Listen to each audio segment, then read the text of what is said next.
Hello everybody, Barry here again. I cannot contain my excitement. I'm so excited. It's going to be moving soon. I just need to put that back in, which is over there. Those two things.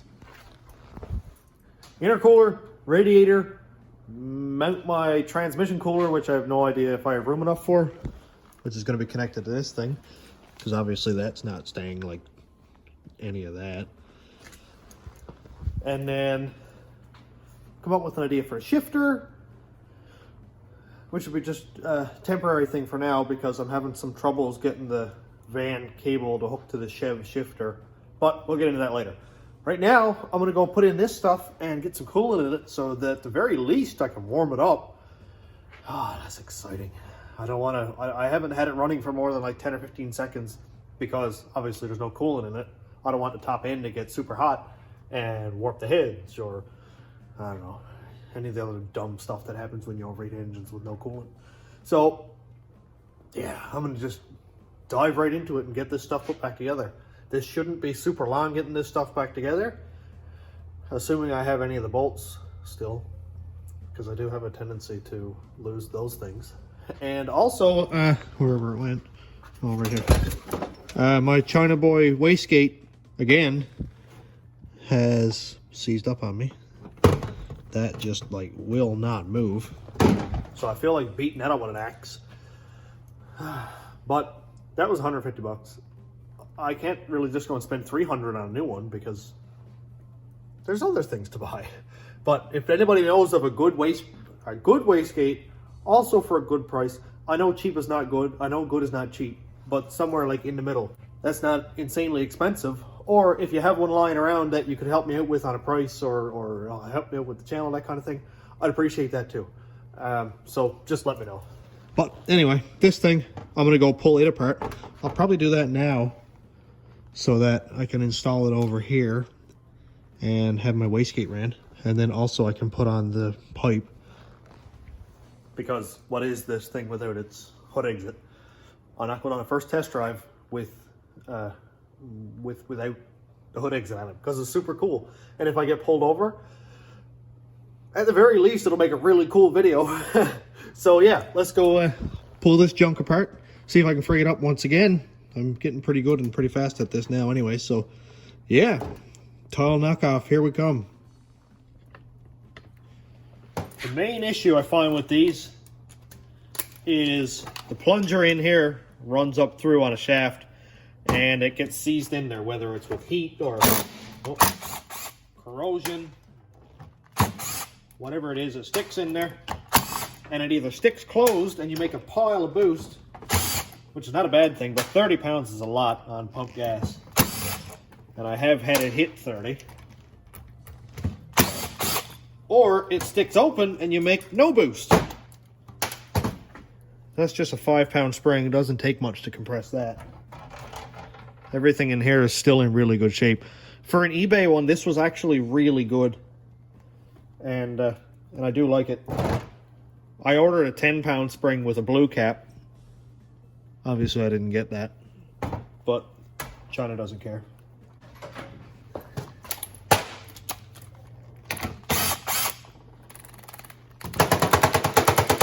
Come on.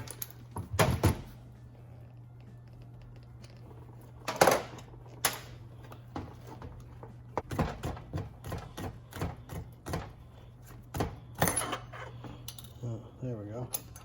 So I did add a couple things to help it out, including stack washers so that the spring would be compressed a little bit.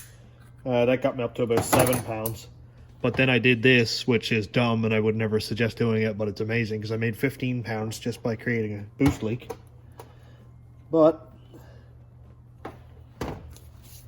for the moment, my issue is it being stuck. As you can see, it doesn't really want to move. We need it to move.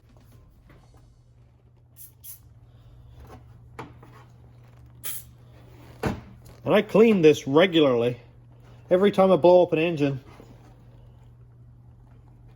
I have to go and clean it and disassemble it. And it is a pain, but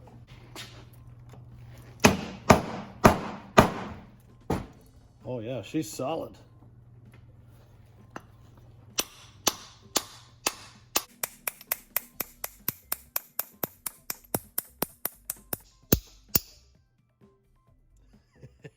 It's open now.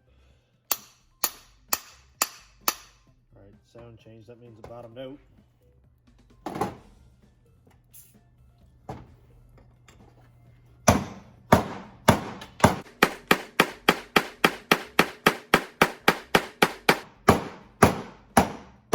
Man, is that ever contrary?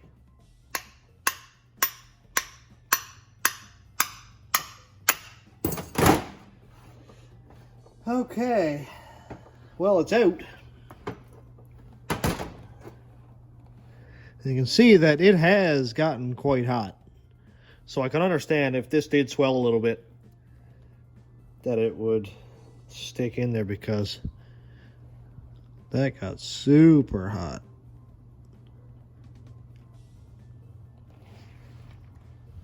Now, I do have an idea why it got so hot. At the burnout competition that seized up the last engine, the Blue 5.3, I was at 100% throttle for 90 seconds and never let off the throttle. The coolant temperature got to 260 degrees. The air intake temp got to 160 degrees. Everything got hot. It seized the engine completely solid. I hope it didn't ruin the turbo, but it doesn't seem like it did, because there's no wear or anything, there's no movement. And it didn't spit any pistons out through, so I'm sure the turbines are fine, and the compressor wheel. But that stuff gets hot. Now, as for it being too close to the engine, the wastegate, I don't think that's the case. Mainly because, obviously, the driver's side manifold, the pipe comes way on down here, up to the back of the turbo. The passenger side manifold comes out right here, goes down and under the frame rail, and up through to this pipe here. So it's still linear, it's probably 2.5 feet away from the actual cylinder head or combustion chambers. So I don't think it's hot in that perspective. I think it was because of mainly the combustion temperature, the engine temperature, the intake air temperature, and I had like 10 degrees or 11 degrees or something timing it with 91 octane, which is also not spectacular, but it was super hot, and it was 100% throttle for a long time. So I would imagine there was fire up in there, and it was on two-step. So a lot of factors, a lot of potential for damage. So I just want to look at this thing once again. That got hot, dude. I am impressed. So anyway, it can't die yet. I'm just going to take the Scotch-Brite pad and just kind of clean up this shaft here. I'll clean up this bushing as best I can. I've done it several times. It doesn't look like it's beat up or anything. There's some heat marks in there, but whatever. I refuse to let it die, because when I sand it down, it'll work again until it doesn't, and then I'll sand it down, it'll work again. It's like beating a dead horse, but it's got a little more time left in it. So one of the main factors in ensuring that your wastegate is going to live a long time is for it to be clean and dry and free of contaminants like that. That's not helping anything. I think this might have been from factory, this little gouge that's in it. I do remember seeing that. It's not perfect. It's got some freaky stuff going on back there. But this is why it's a $150 eBay wastegate and not a $500 TurboSmart. Or some of the like. But this did okay for what I'm looking for. Here's my washer that I put in. Here's my second washer that I put in.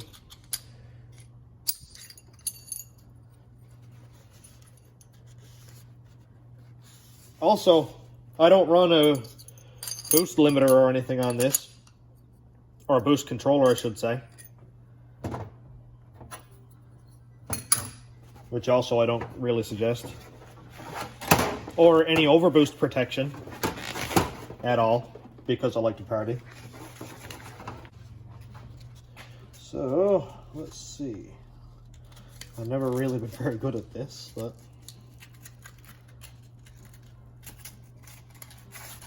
I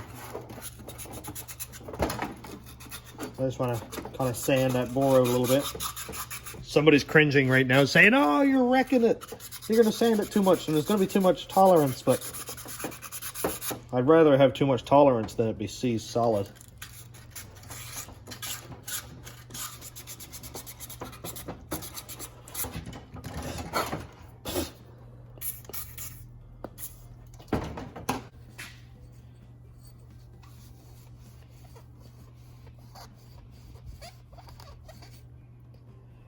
Well, let's see.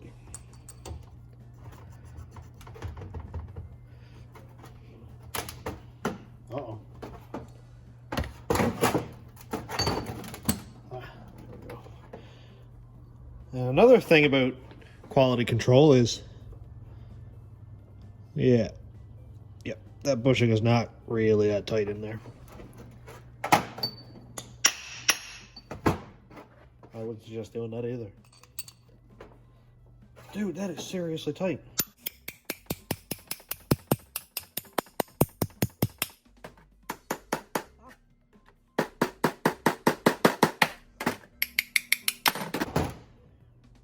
Wow. This thing does not play well with others.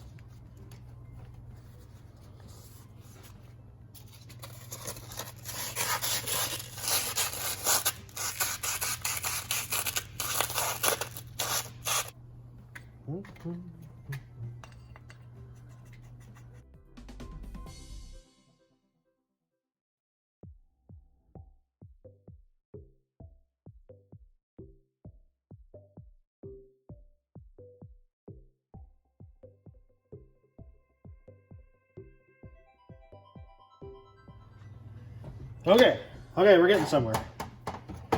It does this, goes all the way in.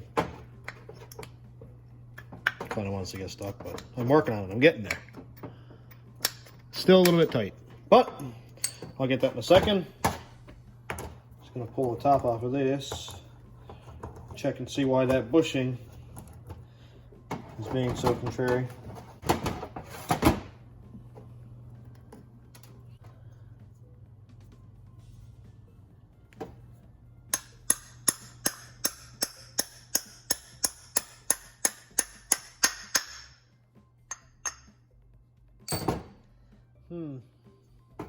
Contrariness.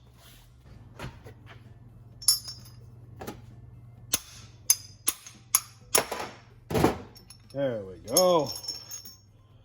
Now that the sleeve is pressed out, I'm going to put some sort of epoxy, like two-part epoxy on this, drive it back into place after I clean it up, and then hopefully it'll sit and stay there correctly.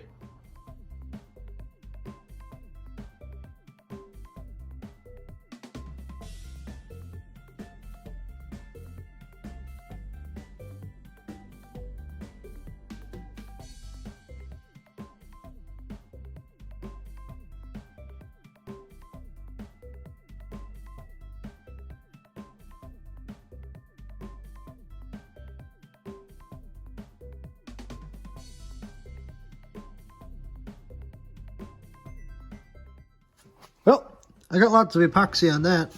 I don't have any up around the seal here because that's got a seal onto this part here. And I don't want to have this epoxy down here permanently. So I'm going to wait for that to set up for a couple of minutes and then start reassembling everything.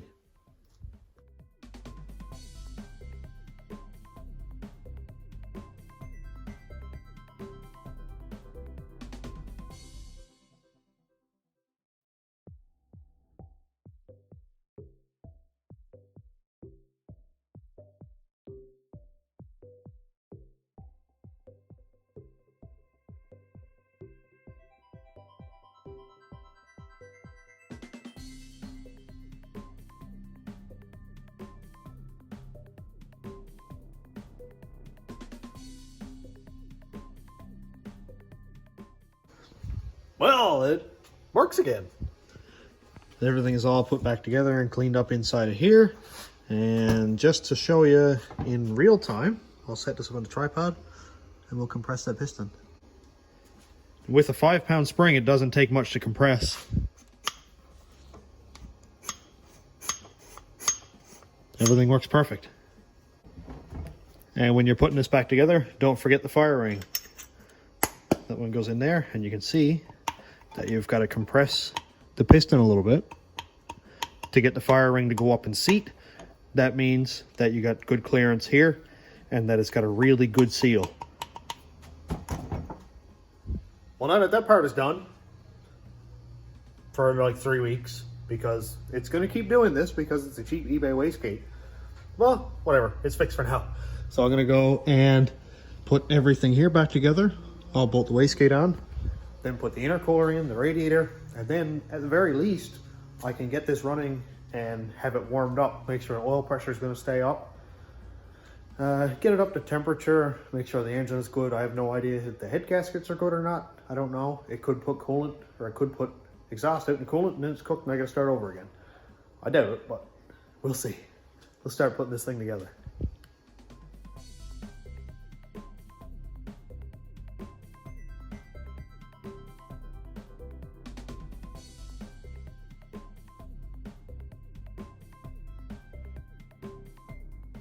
Well, the wastegate is all put in and safely exits through the hood like everything else.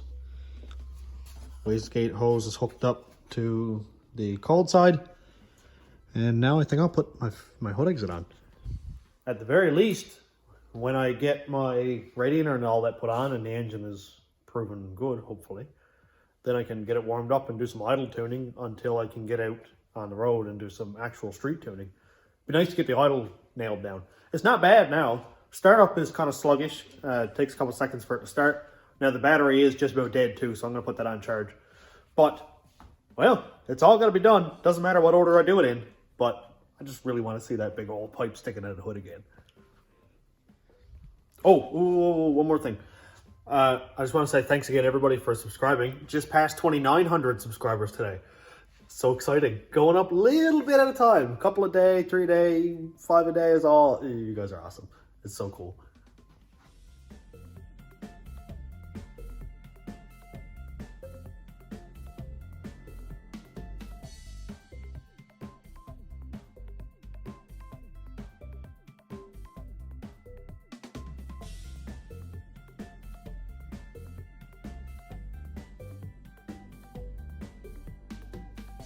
Man, I love how that looks.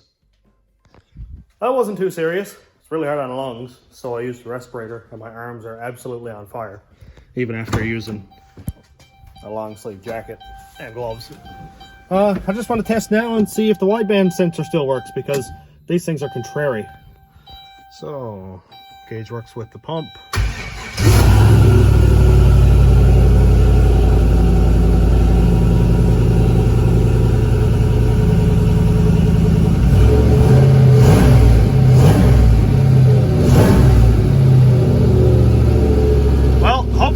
Still good, because I don't think it's that good.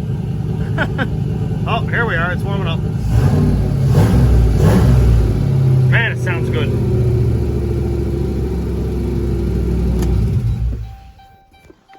Oh, that's a good sounding engine. Oh, I love it. Makes a lot of smoke, but that's normal. I got the fan on there, but game plan. Right now, I got to cut off these transmission hoses so I can put it down and under the frame rail. And after I get those cut off, then I can run a longer hose, just loop it again so I don't lose too much fluid. And then I'll get the radiator, intercooler piping, and the intercooler itself in. And I got some new clamps. I ordered in some through CarQuest here at the shop. And it's the actual like boost pipe clamps, not regular hose clamps like I've been using. Like this stuff here. So they're the real like 3/4 inch wide boost clamps. So I'll bring back the couple of boxes there and start building them out as I go. And I'm really excited to have these, because there's nothing worse than blowing off a tube and going phew and losing all your boost, and then 10 minutes on the highway and messing with it's pain. So let's check it out. I'll just rounded up all the clamps, and I'll post a picture of the part numbers, which are these here. I'll put a picture like right here somewhere.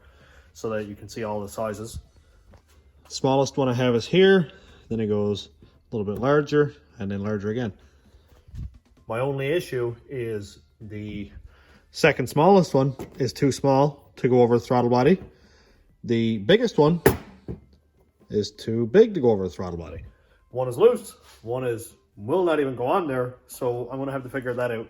See if I can get one out of a dump truck or whatever, but right now I'm gonna have to use those ugly hose clamps. But I haven't had an issue with that one blowing off. I've never had this one here blow off. It's always been ones that are down here in the sides or like something like right here. So for now, that'll work fine. I just kind of hope that I could have all good clamps. I do have some good ones right here that came off other vehicles, but as you can see, this stuff just doesn't work well. Look at how much that's actually bowed out from me tightening it up so many times. So I'm gonna go cut those transmission hoses off right now so I can get that out of the way, and then we'll continue on.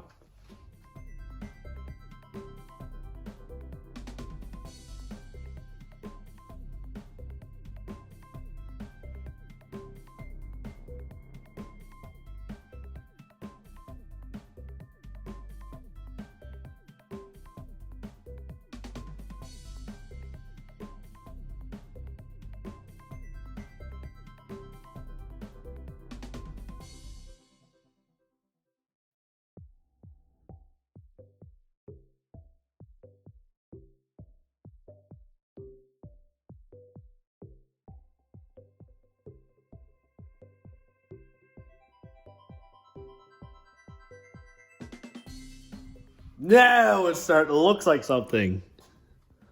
I can't even stand back far enough to see the whole thing. Here we go. That is cool. Something I wish I did before I put the intercooler on is put my transmission cooler on, because I have an idea. There's like a 3-inch gap between the rad and the intercooler. So I think I'm going to put it right on the opposite side of this fan. And the fan cuts in at a really low temperature, like 180 degrees. So as soon as the engine is warmed up, fans are on. Both fans come on at the same time, so that'll be 100% sure that the fan is blowing through that transmission cooler all the time. And I think there's not much more to it than just unbolt these couple bolts right here, pull off this top cover, and then I can get my hand down there, no problem at all. And I'll run and grab that transmission cooler now and kind of show you around that one. Alrighty, here is the transmission cooler. It's an EconoCool brand with some here at CarQuest. 242016 is the part number. And you can see that it's a tube and fin style. And comes with the mounting things. Looks like about 4 feet of hose, maybe. And here's the actual cooler. I went with the biggest cooler that I could find. And it's a pretty big size. That'll do perfect for what I'm looking for. And I might have to end up mounting it something like this, because I can't get the studs to go through where the fan is. I wouldn't be able to get it in there. But even if I get it sort of halfway, I think it'll work really well. And for the vehicle side, the transmission lines are just cut off. So it's just a piece of hose, or a piece of steel pipe, I'll say. And I wouldn't want to just slip this on over and clamp it for fear that it would just slip off over time. So I have this. These are Dorman 800-035. I had a part number written in there wrong.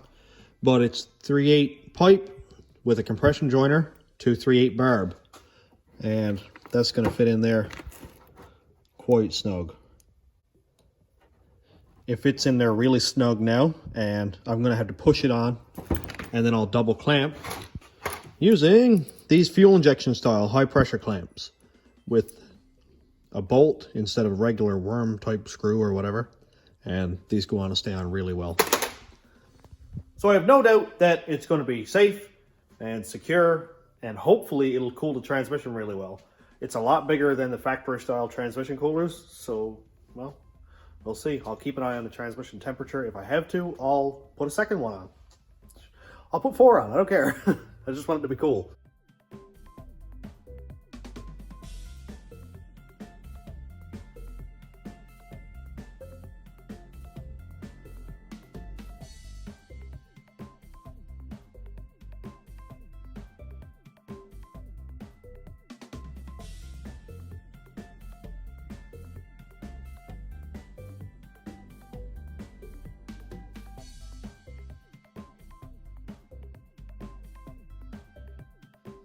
Well, that's how it looks so far. I have no doubt that this is going to be perfectly fine. There's a barb on the end here that's not going to allow clamps to slip off. Plus it's double clamped, so it ain't coming off. Pretty much the same with the barb when I get that done. I'm not going to bother turning the camera on for that because it's just going to be me halfway under the van struggling. But I will come back when I'm ready to mount this thing. So there really shouldn't be much more to this than just putting these hoses down here, which are going to be tough. Got a bit of room there to work with. Not very much room. All right.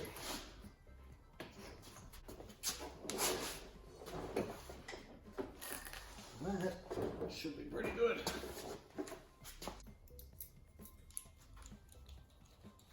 Now I'll slip these clamps on over the barb down at the bottom. And this should be pretty well done.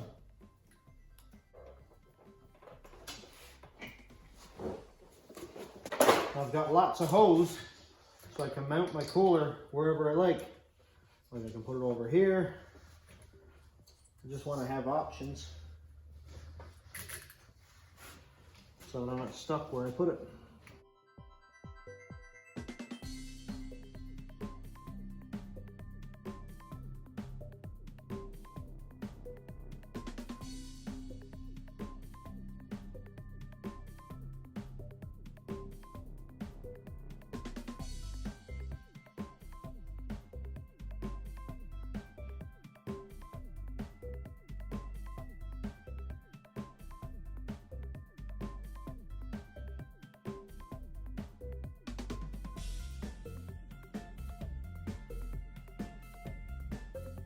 Oh, it's really starting to look like something. Hoses are done. I've just got to make brackets to clip those up to the frame there. The cooler, which you can barely see, is right there behind the fan. I ended up having enough room there where I could pull the straps through. I just clipped a couple of the fan guards out of the way, like right here, so I could put those straps through. That fits perfect, doesn't hit. I'll just wire this one here in one day this week. But for right now, I want to get it running, get it warmed up even a little bit, let it idle for 2 or 3 minutes. I'll check transmission fluid. The coolant's fine, it's just water, so I'm just pour that in as I go. But the transmission is the main thing that I'm concerned about. I put in, I think it was 10 quarts or so. That cooler is big, so it's probably going to take half a quart, but we'll see in a couple of minutes. So I'm going to go and get it running, assuming the battery isn't too dead again. But might as well do that now, I guess. Okay, so like always, I'll start a log first.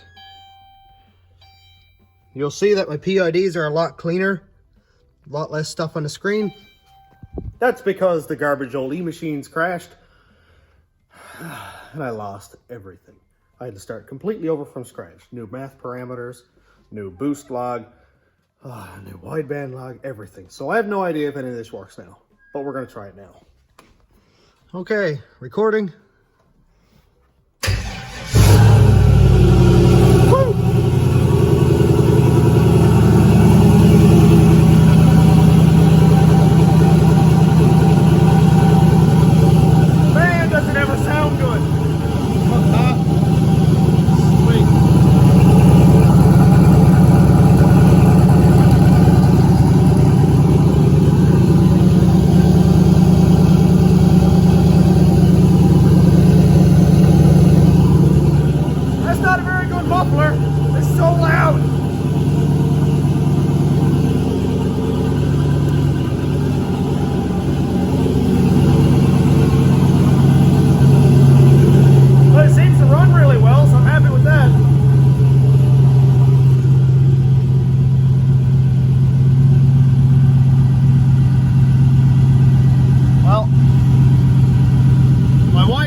-8%, probably because it's quite lean, but it shouldn't look like that. It should be like the same number as that. So I'm gonna go check out the math on this and see what I have done wrong, and I'll check back in a second. I think my issue is I had the wrong layout open. It was the one that broke before. So here's my new one. And we'll see. Oh, the key is not there. There. Start recording. And hopefully we'll get something.